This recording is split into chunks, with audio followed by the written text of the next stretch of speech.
नमस्ते class, hi this is Himanshu और एक नई कक्षा में वापस से स्वागत है। इससे पहले हम लोगों ने अकाउंट्स का चैप्टर 3 शूट किया था, वो चैनल पर डाला, आप देख सकते हो उसके क्वेश्चन आंसर। बल्कि जो हमारी लड़कियां थी 12th क्लास की, उनके साथ डिस्कस किया था, अच्छी बात है। ठीक है, अब मनी का सेकंड पार्ट शूट कर रहे हैं, इसमें चैप्टर खत्म हो जाएगा। टॉपिक रहेगा बेसिकली मनी सप्लाई। ठीक है, बड़ा इंपॉर्टेंट है, एग्जाम में 1 नंबर और 3 नंबर तक के क्वेश्चन इसमें जनरली सिंपल लैंग्वेज में पूछ ले जाते हैं और ये आसान भी बहुत है। It's not a big deal कि बहुत ज़्यादा इसमें सोचना पड़ेगा। चलो बात करते हैं क्या है ये। अभी क्वेश्चन में कहता है कि व्हाट इज़ मनी सप्लाई। अब देखो, एक सिंपल सी बात करते हैं। अगर मैं आप लोगों की बात करता हूँ तो आप लोगों की जेब में जो भी पर्टिकुलर पैसा हो, आप लोगों का मतलब है पब्लिक से। ठीक है, अगर इसको डेफिनेशन वाइज भी देखोगे तो डेफिनेशन आपसे इस बात को कहता है कि आप रेफ़र करते हो, किस चीज़ को रेफ़र करते हो, तो refers to total volume of money. ध्यान से सुनो, refers to total volume of money. ठीक है, आप उस मनी की बात कर रहे हो जो हेल्ड कर रखी। हेल्ड का मतलब है जो, मतलब ना, हेल्ड करके रखना, अपने पास रखना।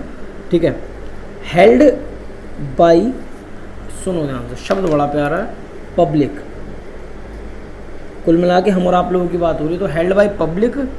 ठीक है, at a particular point of time, at a particular point of time. ठीक है जी, इन एन इकनॉमी।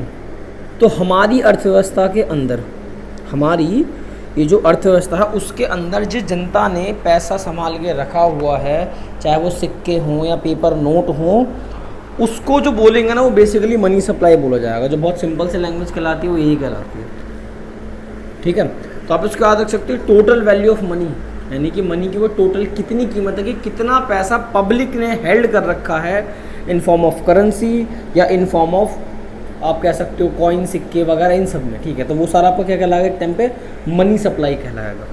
ठीक है, नेक्स्ट, इसी में आप जब मनी सप्लाई पढ़ोगे तो आपको उसके पढ़ाए जाएंगे features.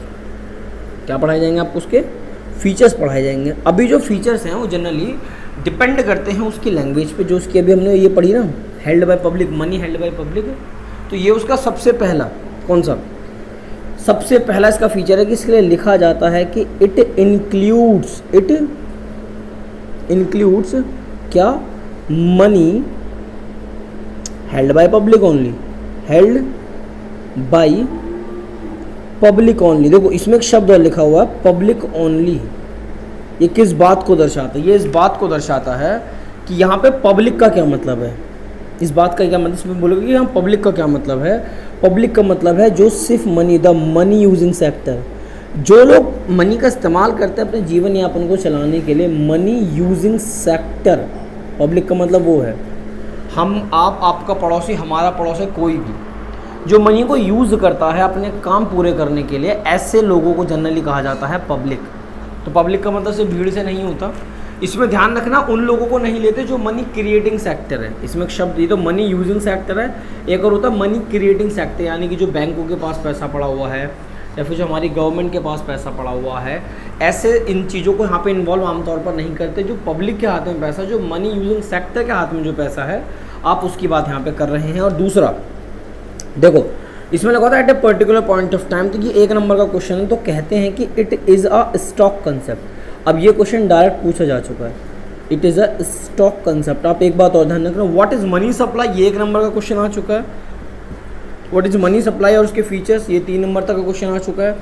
Money supply is a stock और flow is a stock concept, ये 1 नंबर का क्वेश्चन आ चुका है। ठीक है, क्यों?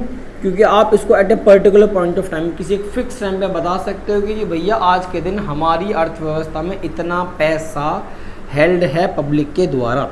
ठीक है, तो ये इसके क्या हो गए, मनी सप्लाई की डेफिनेशन होगी, और ये क्या होगा, उसके फीचर्स हो गए। जब आप इसको पढ़ लेते हो तब आपको पढ़ाया जाएगा कि इसके कंपोनेंट्स कौन कौन से होते हैं। तो आप देखो उसके क्या बोला, components.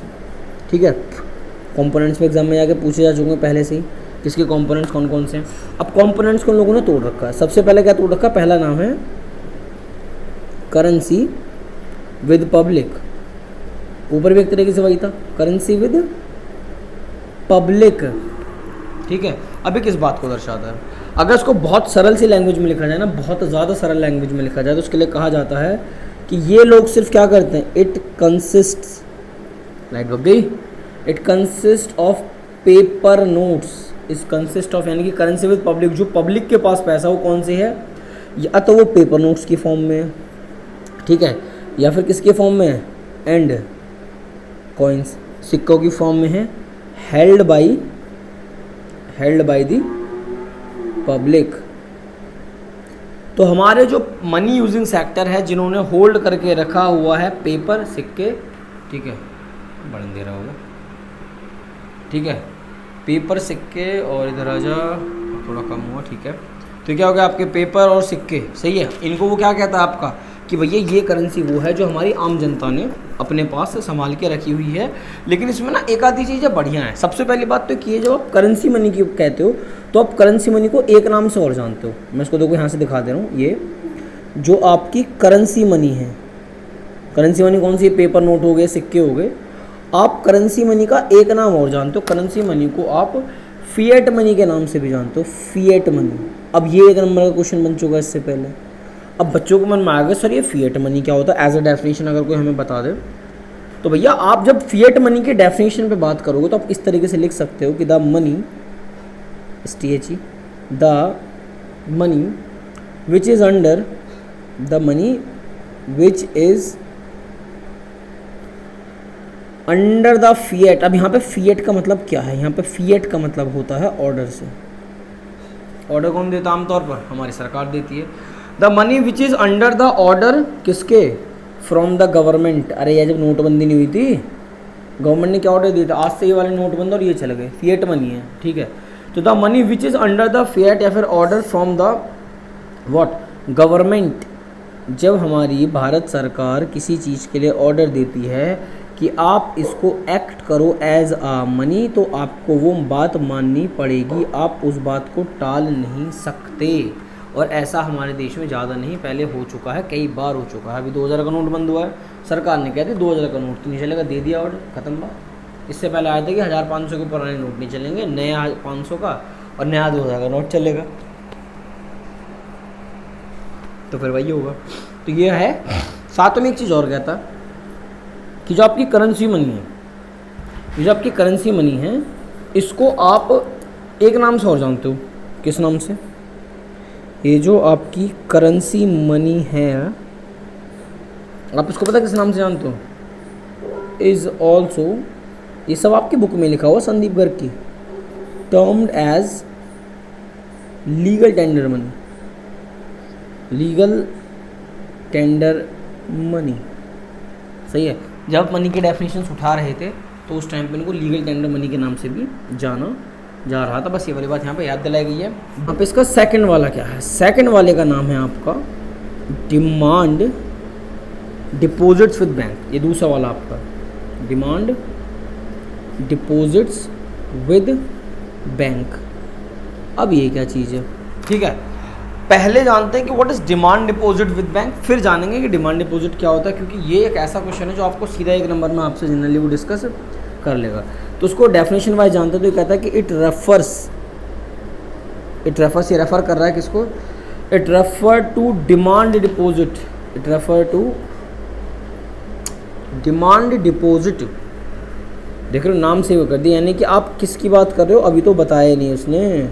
It refers to demand deposit, या फिर आप इसको बैंक मनी कह सकते हो। और बैंक मनी सिंपल से सरल सी भाषा में इसका ये मतलब होता है कि जो पैसा आपका बैंकों में पड़ा हुआ है, सही है, चाहे वो आपके सेविंग अकाउंट में पड़ा हुआ हो या फिर वो आपके करंट अकाउंट में पड़ा हुआ हो, ठीक है। तो वो उनको बोल देते हैं कि आप डिमांड डिपॉजिट विद बैंक है, क्योंकि आप जब चाहो उसकी डिमांड कर सकते हो बैंकों के साथ। FD के साथ ऐसा नहीं होता। Bank money of the public with the commercial bank, with the commercial bank, ठीक है। अगर फिर भी नहीं आया तो सिर्फ इसका मतलब जानो सबसे पहले, ये इंपॉर्टेंट है। डिमांड डिपॉजिट, भाई आपने ना बैंक में पैसा जमा कर रखा और आप जब चाहो ना उसकी डिमांड कर सकते हो कि मुझे मेरा पैसा चाहिए। तो डिमांड डिपॉजिट को जो डेफिनेशन बनती है, इसको एक नंबर में आप इस तरीके से लिख सकते हो कि आर द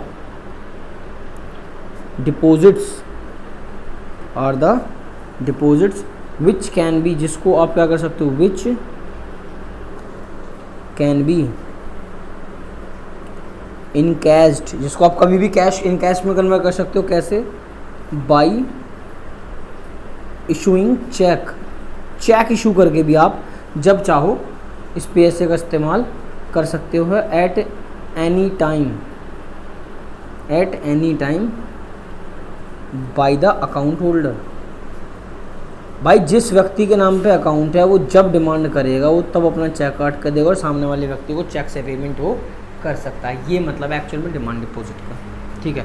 और अगर आपको और सरल लैंग्वेज में चाहिए तो आप ऐसे कर लो, इसको मैं और करके लिख दे रहा हूँ, ये और भी सरल लैंग्वेज हो जाएगी। डिमांड डिपॉजिट्स वो क्या होगी?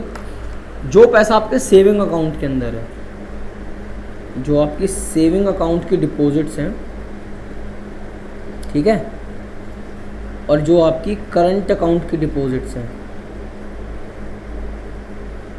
ठीक है जी। जो आपके सेविंग अकाउंट की डिपॉजिट्स हैं या फिर जो आपके करंट अकाउंट की डिपॉजिट्स हैं, उनको अगर आप जोड़ दोगे तो आपका क्या बन जाएगा आमतौर पर? Demand deposit. और इसमें एक बात तो ध्यान रखिए, जब आप डिमांड डिपॉजिट की बात कर रहे हो तो उसमें एक बड़ी प्यारी बात करता है, आप सिर्फ only net demand deposits are included. यहाँ पे सिर्फ नेट डिमांड डिपॉजिट्स को इंक्लूड किया जाता है। अगर दो बैंकों की ट्रांजैक्शन एक दूसरे के साथ होती है तो आप उसको यहाँ पे इंक्लूड नहीं करते। इस बात का क्या मतलब है? वो कहता है जो इंटर बैंक डिपॉजिट्स होते हैं, इंटर बैंक डिपॉजिट्स का मतलब क्या है? जो दो बैंक आपस में डिपॉजिट्स करते हैं ना, उनको आप यहाँ पे नहीं लोगे। और दूसरा कौन सा? दूसरा आपका हो सकता है जो आपकी फिक्स्ड डिपॉजिट होती है ना, इसके आप अलग अलग नाम पढ़ सकते हो, टाइम डिपॉजिट कह सकते हो, टर्म डिपॉजिट्स कह सकते हो। आप इन तरह की चीज़ों को यहाँ पे इंक्लूड नहीं करते, नॉट इंक्लूडेड। इसके लिए आप एक्सक्लूडेड शब्द का इस्तेमाल करेंगे। इस बात का भी आपको ध्यान रखना पड़ेगा, ठीक है। एंड द लास्ट इस फेस में क्या रहता है? अभी तक आपने क्या देखा? मनी सप्लाई की डेफिनेशन और उसके दो फीचर्स की, एक तो वो money held by public only होता है, जो मनी यूजिंग सेक्टर होते हैं सब उसको लेते हैं, और एक स्टॉक कंसेप्ट है। कंपोनेंट्स की बात करें तो सबसे पहले आपने पढ़ा करेंसी विद पब्लिक और दूसरा पढ़ा demand deposit with bank. Not but least यहाँ पे आ जाएगा भैया, आप इसको मेज़र कैसे करते हो? मेज़र ऑफ मनी सप्लाई, ठीक है जी, मेज़र ऑफ मनी सप्लाई। अब ये क्या होगा इसकी सुनो। सबसे पहले आपको M1, इसमें मनी ऑफ मेजर सप्लाई की बात करोगे तो देखो, एक मैं डेट आपको बता रहा हूँ, ये डेट है आपकी 1967 से 1968 तक।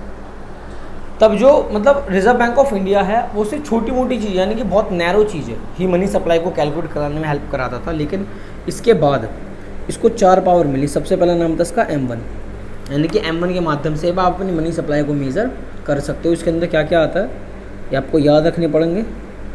करेंसी एंड कॉइन्स, सही है, हेल्ड बाय पब्लिक, तो जो पैसा पब्लिक के हाथों में है, मनी यूजिंग सेक्टर के हाथ में है, उनकी वो बात कर रहा है। दूसरा, जो डिमांड डिपॉजिट्स आपकी कॉमर्शियल बैंक में है, जो पैसा आपके बैंकों में पड़ा हुआ है, डिपॉजिट्स, जो पैसा आपके बैंकों में पड़ा हुआ है, अब उसकी बात यहाँ पे कर रहे हैं, सही है जी। और तीसरा एक और होता है, देखो ये पैसा आप आम जनता के हाथ में करेंसी के फेस में हो गया, यानी नोटों के फेस में हो गया, सिक्कों के फेस में हो गया, बैंकों में पड़ा हुआ वाला पैसा। फिर एक शब्द इसमें ना और लिखा जाता है, other deposits with RBI, other deposits with RBI। इसका क्या मतलब है? इसका क्या मतलब? इसका ये मतलब है कि RBI के पास ना किसी विदेशी गवर्नमेंट का पैसा पड़ा हो सकता है, वर्ल्ड बैंक का पैसा पड़ा हो सकता है, इंटरनेशनल मॉनेटरी फंड का पैसा पड़ा हो सकता है, तो वो आप यहाँ पे ले लोगे जो अदर डिपॉजिट्स विद RBI मानते, क्योंकि RBI के पास तो गवर्नमेंट का पैसा भी होता है, बैंकों का पैसा भी होता है, उन सबको नहीं ले रहा। कहता अदर डिपॉजिट विद RBI, जो बेसिकली मैं कह रहा हूँ आउटसाइडर से मिल रही है, ठीक है, समझ लो भाई। किसके बिहाफ पे काम करते हो? फॉरेन, किसी दूसरे बैंक का, किसी विदेशी बैंक का, किसी विदेशी गवर्नमेंट का पैसा पड़ा हुआ, किसी विदेशी फाइनेंस इंस्टीट्यूट का पैसा पड़ा हुआ, वो सब आप यहाँ पे ले लोगे। तो आप इस तरीके से कैलकुलेट करते हो M1। दूसरा आपका क्या है? M2 है।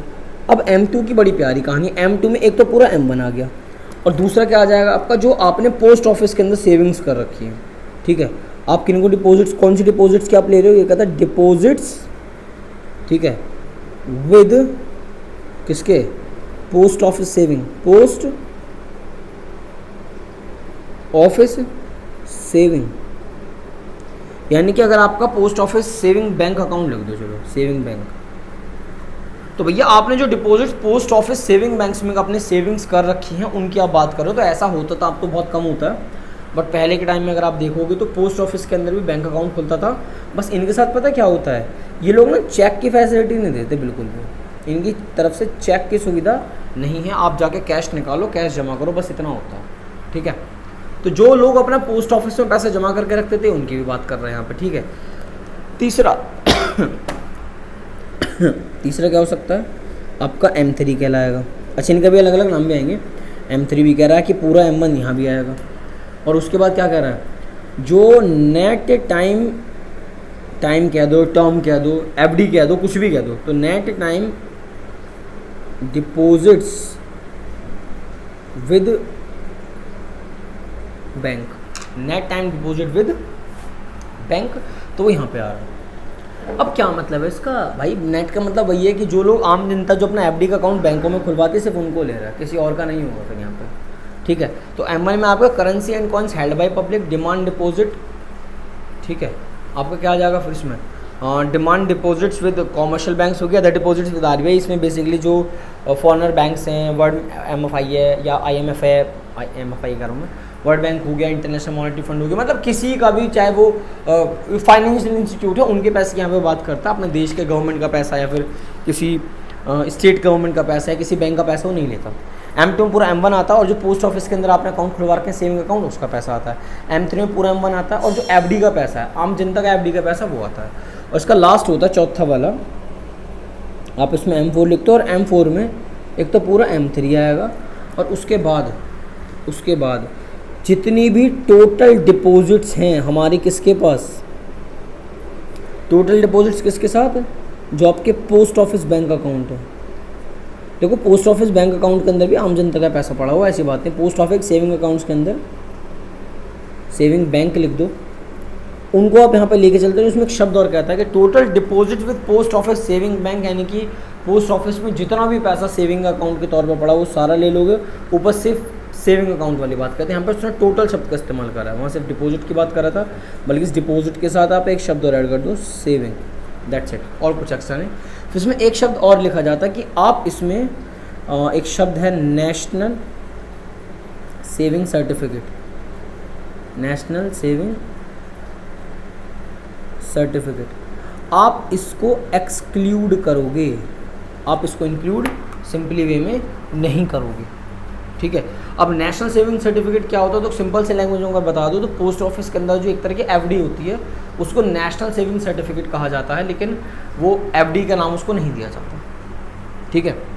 फिर इसमें आप एक एक नंबर के लिए ना कुछ चीज़ें पढ़ सकते हो, जैसे आप इसमें क्या पढ़ सकते हो, कहा जाता है कि जो M1 होता है ये मोस्ट लिक्विड होता है, ये क्वेश्चन पूछे जाते हैं, ध्यान रखना, मोस्ट लिक्विड फेस होते हैं जिसको आप कैश में बहुत शार्पली कन्वर्ट कर सकते हो। और ये भी कहा जाता है कि जो M4 होता है वो लीस्ट लिक्विड होता है, ये सबसे लास्ट में कन्वर्ट होगा फिर कैश में अगर होगा तो, मतलब लिक्विड फेस में, सही है।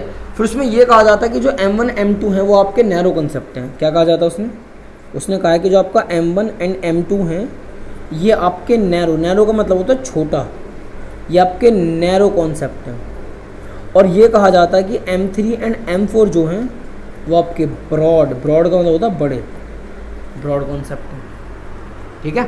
तो M1 most liquid, M4 least liquid, M1 M2 narrow concept, M3 M4 broad concept. और लास्ट चैप्टर हमारा डन। वीडियो खींच गई 21 मिनट, कोई बात नहीं। ये बच्चे आमतौर पर डिस्कस नहीं करते, इसका नाम है high powered money, high powered money, सही है, हाई पावर्ड मनी। अब ये क्या है, तो ये ऐसी मनी की बात करता है कि इज मनी, ये एक ऐसी मनी है, is money produced by RBI, यानी कि रिजर्व बैंक ऑफ इंडिया इसको प्रोड्यूस करता है, और कौन करता है, एंड द गवर्नमेंट, यानी कि एक ऐसी मनी की बात हो रही है जिसको या तो RBI प्रोड्यूस करेगा या फिर आपकी गवर्नमेंट प्रोड्यूस करेगा। और इसके अंदर ना दो चीज़ें आती हैं, तो इसलिए कहा जाता है it consist of two things, पहली कौन सी, currency held by public, currency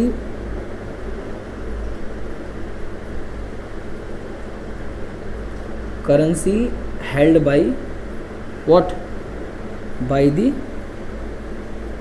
public. और दूसरी कौन सी है, कैश रिजर्व, सही है, विद द बैंक्स।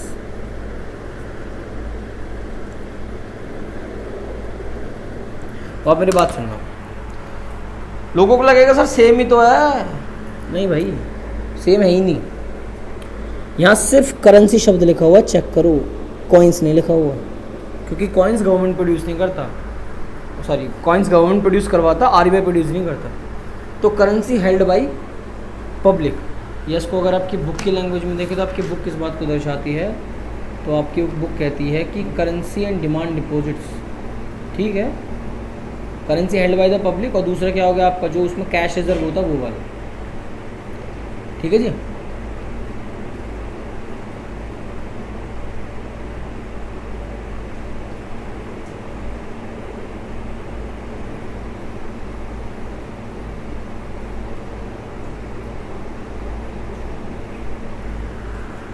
चलो जी देखो, तो करेंसी हेल्ड बाय पब्लिक। अब करेंसी कौन सी हेल्ड कर रखी है, चाहे वो पेपर नोट हो, चाहे वो पेपर नोट हो या फिर कौन से हों, सिक्के हों। आपको बता दूं पेपर आरबीआई प्रिंट करता है, ठीक है, पर 1 रुपये का नोट और सिक्के हमारी गवर्नमेंट प्रोड्यूस कराती है। और कैश रिजर्व विद बैंक, तो जो हमारी कॉमर्शियल बैंक्स के पास पैसा रखा रहता है उसको, वैसे तो नाम बताऊं तो नाम दिया था कैश रिजर्व रेशियो और स्टैट्यूटरी लिक्विडिटी रेशियो। अगले चैप्टर में आपको पढ़ने को मिलने वाले हैं, सीआरआर और एसएलआर। इन शॉर्ट कि जो आप अपने बैंक में पैसा जमा करते हो तो उसी का एक हिस्सा ना वो अपने पास भी रखना पड़ता है और आरबीआई के पास भी रखना पड़ता है। तो हाई पावर्ड मनी एक ऐसी मनी है जो आरबीआई या गवर्नमेंट प्रोड्यूस करता है, और इसके अंदर सिर्फ करेंसी हेल्ड बाय पब्लिक आता है और cash reserves with the bank आता, और उसके अलावा कुछ इसमें नहीं आता, ठीक है, दैट्स इट। इतना ये चैप्टर आपका होता है यहाँ पे समाप्त। और ये चैप्टर क्यों इंपॉर्टेंट है हम ऑलरेडी डिस्कस कर चुके हैं, ठीक है। कुछ कमियां वमियां हैं तो वो हमें बताते रहें प्लीज़, हम काम उस पर करते रहेंगे, ऐसी बात नहीं है, ठीक है। बाकी thank you so much, God bless you.